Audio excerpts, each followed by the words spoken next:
Maandiko yamesisitiza sana kuhusu swala la ubatizo kwa mcha Mungu, lakini maandiko yamesisitiza zaidi kwamba mtu hawezi kuurithi uzima wa milele asipobatizwa. Na ndio maana nikaandaa somo hili ili kufafanua kwa kina zaidi kwamba tunaposema ubatizo tunakuwa tuna maana gani? Nini maana ya ubatizo? Neno ubatizo kwa tafsiri ya kweli kabisa imetokana na neno la Kigiriki ambalo linasomeka baptizo, likiwa lina maana ya zamisha, chovya kwenye maji. Hii ndo maana ya tafsiri ya neno baptizo, ambalo nimesema chanzo cha neno hili imetokana na neno la Kigiriki, ikiwa ina maana zamisha kwenye maji. Sasa kuna aina ngapi za ubatizo kwa mujibu wa maandiko matakatifu? Biblia katika usomaji, ukisoma kwa kina zaidi, unaona kwamba kuna aina kuu mbili za ubatizo. Ubatizo wa kwanza tunasema ni ubatizo wa maji. Ukisoma kitabu cha Mathayo 3:13, tunauona ubatizo huu wa maji. Mtu wa kwanza kabisa kubatizwa na kielezo kwetu ni Yesu mwenyewe, na ndani ya ubatizo huu huwa unalenga maana tatu. Mtu anapoenda kubatizwa ubatizo wa maji huwa unalenga maana tatu. Maana ya kwanza tunasema unalenga mtu kwamba amemwamini Mwenyezi Mungu kupitia Yesu Kristo. Lakini pia maana ya pili tunasema mtu anakuwa anaonyesha toba ya kweli. Lakini maana ya tatu ya ubatizo huu wa maji ina maana kwamba ya ondoleo la dhambi. Ndio maana ya ubatizo huu ambao maandiko umejaribu kuyafunua zaidi. Sasa ndio maana hata ukiangalia mfano wakati Yesu, kitabu cha Mathayo ukisoma 3:13, wakati anaenda kubatizwa na Yohana Mbatizaji mto Yordani, Yohana alikataa kumbatiza Yesu. Akamwambia, wewe Bwana, mimi napaswa nibatizwe na wewe, sio wewe nikubatize. Yohana alikuwa akiangalia kwa Yesu, alikuwa haoni hatia yoyote ndani yake, kwa sababu nimesema tafsiri moja hapo kwamba mtu anaondolewa dhambi, yani ondoleo la dhambi. Kwa hiyo Yohana aliangalia kwa Yesu akaona hana hatia yoyote, ila Yesu akamwambia, fanya hivi ili kutimiza haki yote. Maana Yesu tunakubaliana kwamba ni nabii ambaye hakuwahi kufanya dhambi. Lakini Yohana anaambiwa na Yesu umefanya hivi ili kutimiza haki yote. Manake kwa mujibu wa maandiko matakatifu sasa tunaona kwamba kumbe ubatizo ule kielezo pekee ambaye ni sehemu ya mfano wetu ni Yesu Kristo mwenyewe. Na kitabu cha Mathayo 11:29 Yesu anasema, jitieni nira yangu na kujifunza kwangu, kwa kuwa mimi ni mpole na mnyenyekevu wa moyo. Manake Biblia inaonyesha wazi kwamba tujifunze kwa Yesu. Sasa ukisoma kitabu cha Mathayo hiyo 3:16 unaona kwamba Yesu alibatizwa. Maandiko yanasema naye alipokwisha kubatizwa akapanda kutoka majini, na ninatazama mbingu zikafunuka, akamwona Roho wa Mungu akishuka juu. Manake Yesu alibatizwa kwa ubatizo wa maji mengi mto Yordani. Na hapa tuweke sawa katika engo hii ya ubatizo, kwa sababu ipo jamii ya Wakristo hawabatizi kwa maji mengi, wanabatiza kwa maji machache, yani anyuziwa tu mtu maji juu kwenye kikombe, ndio inaonyesha tayari kwamba huyu mtu amebatizwa. Kiuhalisia huyu mtu hajabatizwa. Ubatizo huu wa ondoleo la dhambi, kwa maana ubatizo wa maji, huyu mtu huyu anakuwa hajabatizwa na anaondolewa katika muktadha ule wa ubatizo. Lakini pia tunaona kuna makundi ya makanisa pia, wao walichokifanya hawaendi kubatizia watu mtoni. Wao wamechimba mabwawa, yani kama visima fulani vya ubatizaji. Hawa watu wako kinyume na maandiko matakatifu.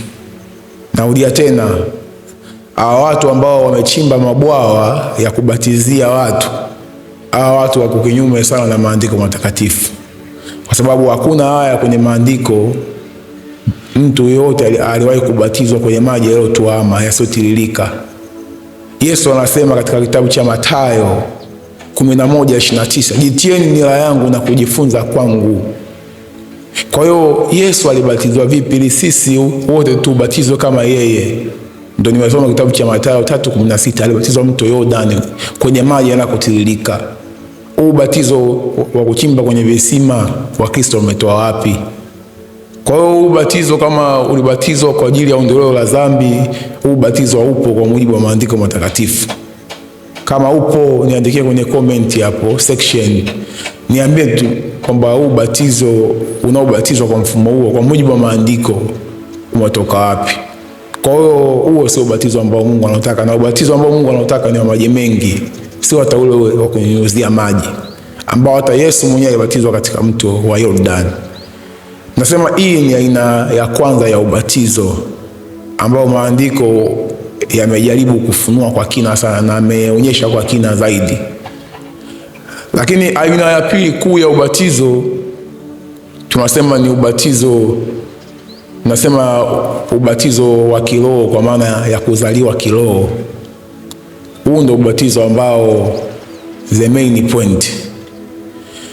Ukisoma katika kitabu cha Yohana 4, ngoja tusome hapa kitabu cha Yohana 3 kuanzia mstari wake ule wa kwanza. Biblia imejaribu kuonyesha ubatizo huu wa roho au kuzaliwa kwa roho. Ubatizo huu wa kuzaliwa kwa roho upo vipi? Fuatana na mimi kwa kina sana. Takusomea maandiko haya matakatifu, kitabu cha Yohana 3 kuanzia mstari wake ule wa kwanza tutaenda mpaka 10. Anasema, basi palikuwa na mtu mmoja wa Mafarisayo, jina lake Nikodemo, mkuu wa Wayahudi. Huyo alimjia usiku akamwambia, Rabi, twajua ya kuwa mwalimu. Yani kuna mtu mmoja alikuwa anaitwa Nikodemo, mkuu wa Wayahudi. Huyu Nikodemo kwa tafsiri zaidi za vitabu vya Apokrifa vimemuelezea kwa kina sana. Huyu alikuwa mkuu wa Wayahudi, yani mkuu wa Mafarisayo, dini ya Kifarisayo ile ya Kiyahudi. Maana kulikuwa kuna dini kuu mbili kubwa, Mafarisayo na Masadukayo. Mafarisayo wao walikuwa wanaamini kwamba kuna kiama, Mungu yupo na kuna kiama, lakini Masadukayo wao walikuwa waamini kwamba kuna kiama cha wafu. Kwa hiyo tofauti wa Mafarisayo na Masadukayo, wao Mafarisayo walikuwa wanaamini kuna kiama cha wafu.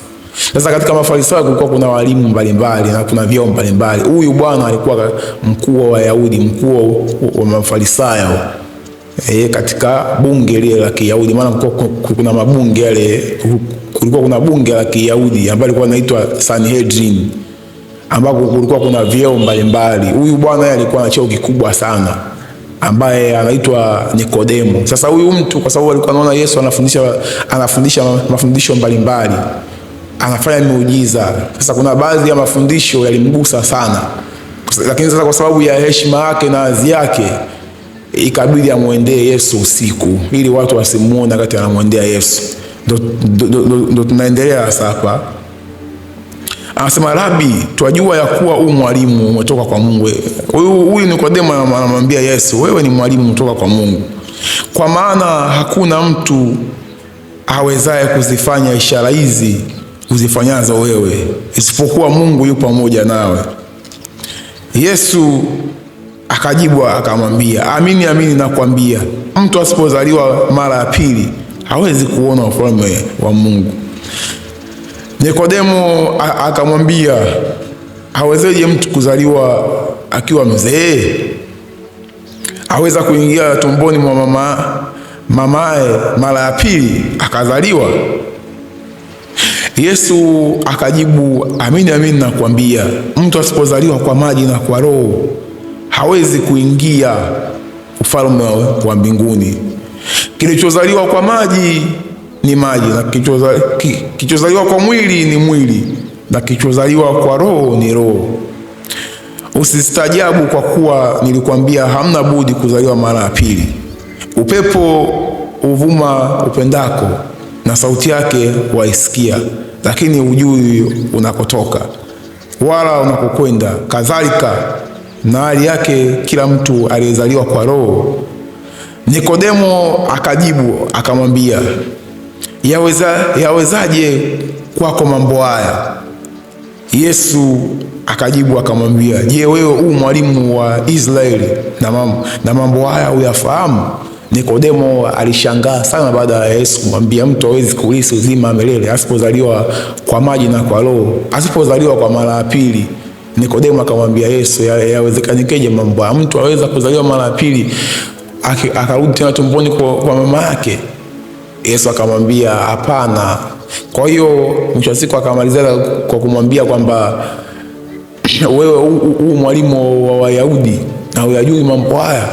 Manake Nikodemo alikuwa na cheo kikubwa sana katika na kama unavyojua kwamba Wayahudi walibobea sana katika usomaji wa Torati na alikuwa na uwezo mkubwa sana katika uelewa wa Torati, lakini Roho wa Mungu alikuwa hawana kutokana na waishamwasi Mungu tangu kitambo. Na ndio maana ilikuwa ngumu Nikodemo kumuelewa Yesu. Kwa hiyo Yesu ndio akamfafanua. Sasa hoja yetu sisi kubwa tuelewe Yesu alichokizungumza. Panaposema kwamba mtu asipozaliwa kwa maji na kwa Roho, pointi ya kwanza tumeshaona kwamba ubatizo ule wa maji ni ubatizo wa ondoleo la dhambi, ambako tunaona kwamba tulitafsiri kuna mambo matatu. Kuna imani, mtu anaamini, alafu kuna kutubu, alafu kuna ondoleo la dhambi katika ubatizo ule. Na maana kitabu cha Mathayo ukisoma 28:19 inasema, enendeni mkawafanye mataifa kuwa wanafunzi, aaminie na kubatizwa ataokoka. Sasa huu ubatizo wa kuzaliwa kwa Roho ni ubatizo ambao tunaweza kusema ndio umebeba muktadha mzima wa neno la ubatizo. Haijalishi umechovwa kwenye maji mara ngapi, haijalishi umetumbukizwa kwenye maji mara ngapi, lakini kama hujazaliwa kwa Roho, wewe unapoteza muda, na swala la mbinguni wewe utalisikia tu kama ndoto. Huwezi kurithi uzima wa milele kama hujazaliwa kwa Roho. Kwa hiyo pointi sio kuchovwa tu kwenye maji. Yaani hata kama umechovwa kwenye maji mara ngapi, usijipe matumaini na ukajikamilisha kwamba wewe tayari una tiketi ya kwenda mbinguni. Pointi kuzaliwa kwa Roho. Sasa kuzaliwa kwa Roho kwa tafsiri manake nini? Kuzaliwa kwa Roho manake ni tunasema ni kuzaliwa kwa neno. Roho Mtakatifu anatumia neno kumbadilisha mtu. Hiyo ndio tunaita kuzaliwa kwa Roho. Na maana kusoma kitabu cha Yohana 17:17, Yohana Mtakatifu 17:17, maandiko yanasema uwatakase kwa ile kweli, neno lako ndiyo kweli. Manake tunaona mtu anatakaswa kwa neno ambalo maandiko matakatifu yamejaribu kusisitiza kwa kina zaidi katika kitabu cha Yohana 17 mstari wake ule wa 17. Kwa hiyo neno lenyewe ukifuatia kwa kina zaidi, neno lenyewe ambalo Yesu alikuwa anazungumza, tunazungumzia ni neno la Mungu. Neno la Mungu, Yesu anasema neno lako ulionipa nimewapa wao. Kwa hiyo Yesu akisema neno lake, maana yake neno lile alilosema Yesu nikapewa na Baba, ambako kitabu cha Yohana ukisoma 14:15 Yesu anasema kwamba mkinipenda mtazishika amri zangu, nami nitamwomba Baba aletee msaidizi mwingine. Pointi neno mkinipenda mtazishika amri zangu, ambayo maneno haya amri Yesu kapewa na Baba. Kwa hiyo kwa tafsiri rahisi kwamba kuzaliwa kiroho manake ni kuacha dhambi. Hii ni tafsiri ya mapana zaidi. Kuacha dhambi manake nini? Dhambi ni uasi wa sheria dhidi ya Mwenyezi Mungu. Tafsiri ya neno dhambi ni uasi wa sheria dhidi ya Mwenyezi Mungu. Sasa Mwenyezi Mungu ameweka sheria gani? Ndio ukienda kitabu cha Kutoka 20 kuanzia ule mstari wake wa kwanza, tunaona maandiko yameweka wazi kabisa juu ya sheria ambazo Mungu ameziweka. Nasema usiwe na miungu mingine, usizini. Zinaa imezuiliwa sana. Yaani haiwezekaniki wewe unajiita Mkristo, umebatizwa na umeshajipa matumaini kwamba mimi nishachoka kwenye maji, nishazamishwa, basi ndio tayari tiketi wewe ya kwenda mbinguni. Ikiwa wewe mzinifu, unazini, unasema uongo, unaiba, kama mfano kama wanawake unashindwa kujistiri mwili wako, unafanya kazi ya umalaya, ukaaba, alafu huyu mtu ukamweka katika kundi la msafara kwenda mbinguni, hata kama amechovwa kwenye maji, huyu mtu anapoteza muda. Kwa hiyo dhambi hizi zote kama mtu anazifanya, hata kama amebatizwa ule ubatizo kwenye maji, huyu mtu hawezi kuurithi uzima milele. Ndio maana kitabu cha Yohana ile ukisoma Yohana 4:20, Yesu anamwambia waabudu halisi watamwabudu Mungu katika roho na kweli.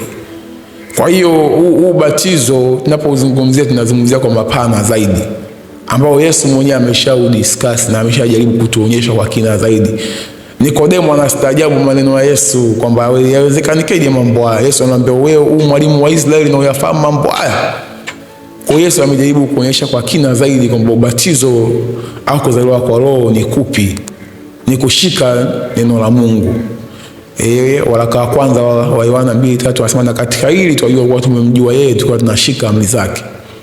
Kwa hiyo maandiko yamejaribu kuonyesha ili urithi uzima wa milele kupitia ubatizo wenyewe pia, basi lazima ushike maagizo ya Mwenyezi Mungu.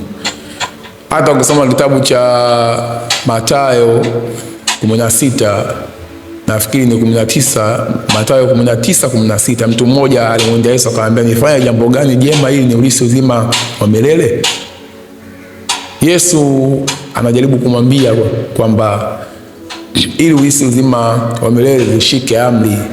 Sasa kwa nini huku Yesu anasema ili urithi uzima wa milele sio ubatizwe, zishike amri? Alafu kitabu cha Yohana 3 anasema ili urithi uzima wa milele basi lazima uzaliwe mara ya pili kwa maji na kwa roho. Mbona kama kaongea vitu viwili tofauti, lakini kiuhalisia pale kaongea ni kitu kimoja. Kule aliposema zishike amri, huko anaposema uzaliwe kwa roho, maana kuzaliwa kwa roho ni kuacha dhambi kama nilivyosema. Kwa maana kuzaliwa kwa neno, Roho Mtakatifu anatumia neno kumfanya mtu kuwa kiumbe kipya. Kwa hiyo hakuna utofauti hapo. Huwezi kutofautisha kati ya kuzaliwa kwa roho na kuacha dhambi au kushika amri za Mwenyezi Mungu. Kwa hiyo hili ndio somo ambalo nimeliandaa leo la ubatizo. Jina langu mimi naitwa Justin Potas Likolile. Kama umeelewa somo hili basi waweza kusubscribe channel yetu, kulike na kucomment, follow channel hii.